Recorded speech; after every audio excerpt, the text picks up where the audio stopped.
ये एक पैराग्राफ है, इसको हम इंग्लिश में ट्रांसलेट करेंगे। पहले आपको कोशिश करनी है, कमेंट में लिख के बताना है, अदरवाइज़ मैं आपको बता रहा हूँ। कुछ बेसिक चीज़ें होंगी और कुछ इसको हम एडवांस लेवल पे भी बनाएंगे। हालांकि इसमें आपको कुछ ना कुछ नया सीखने के लिए ज़रूर मिलने वाला है। पैराग्राफ क्या है? कहने को तो वह मेरा पक्का दोस्त है, लेकिन वह मेरी बात नहीं सुनता है। वह अपने मन की करता है। एक दिन जब मैं उसे समझा रहा था तो इसी बीच किसी बात को लेकर तू मैं हो गई। हद तो तब हो गई जब उसने मुझे मारा। कहने को कुछ भी नहीं था, मैं चुपचाप अपने घर चला आया। उससे बात किए हुए पूरे 2 साल हो गए हैं। हालांकि उसने कॉल करके मुझसे माफ़ी मांगी थी, मतलब फ़ोन करके, लेकिन मैंने उसे अभी तक माफ़ नहीं किया है। ये पैराग्राफ है, इसको हम इंग्लिश में ट्रांसलेट करेंगे। सबसे पहले हम फर्स्ट लाइन को देखेंगे कैसे ट्रांसलेट होगी। पहली लाइन है, कहने को तो वह मेरा पक्का दोस्त है। इसमें इम्पोर्टेंट चीज़ क्या है? इम्पोर्टेंट चीज़ है कहने को तो। ये आप कैसे बनाओगे? आगे तो आप बना ही लोगे, वह मेरा पक्का दोस्त है। तो मेन चीज़ है कहने को तो, इसको हम बनाएंगे सो टू स्पीक। क्या है इसके लिए? इसके लिए वर्ड है सो टू स्पीक, ये एक साथ है। इसका मतलब ये है कहने को तो।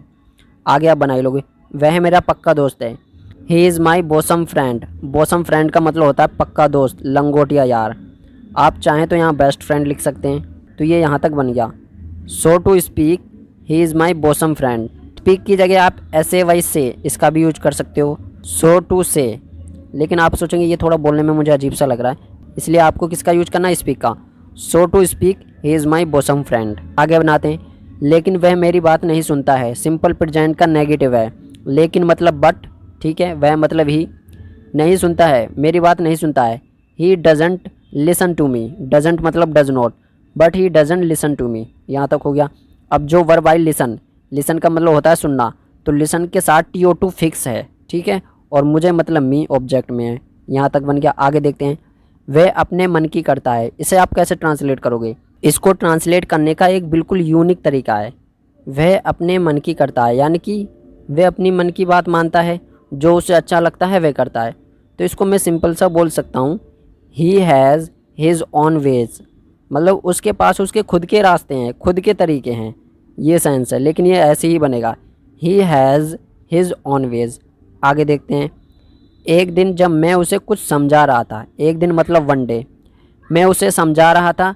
ये पॉजिटिव वर्ब का सेंटेंस है और मैंने पॉजिटिव वर्ब पे वीडियो डाली है, अगर आपने नहीं देखी तो जाके देख लेना, बहुत कुछ सीखने के लिए आपको मिलने वाला है।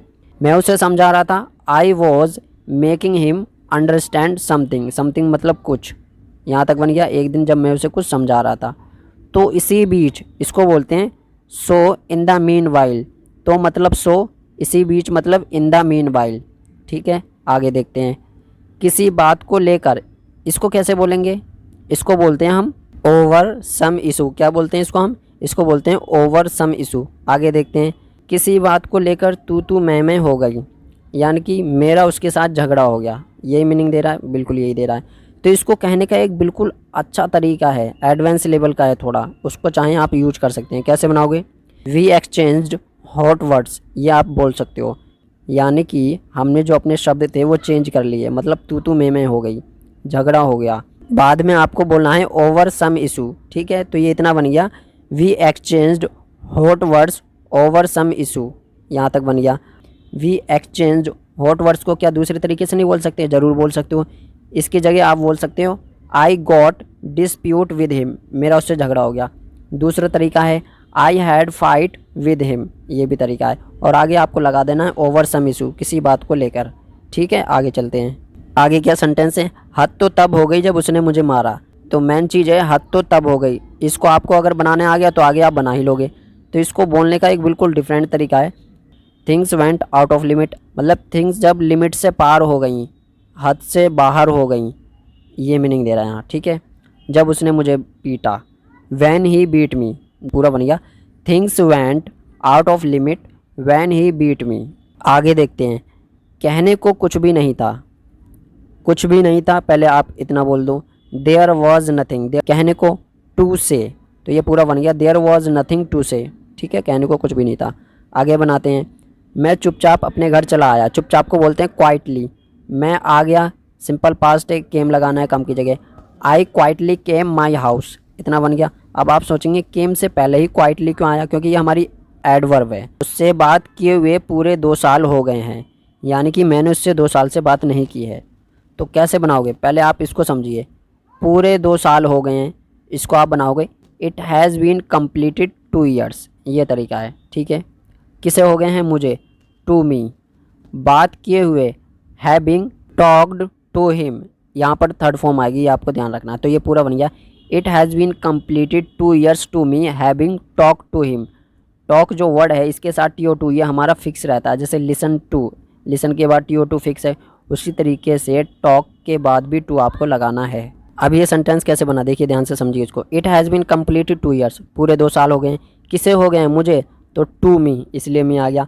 बात किए हुए, तो इसलिए किए हुए के लिए हैविंग लगाना है, उसके बाद आपको वर्ब की थर्ड फॉर्म लगानी है, हैविंग टॉक्ड टू हिम, मतलब उससे।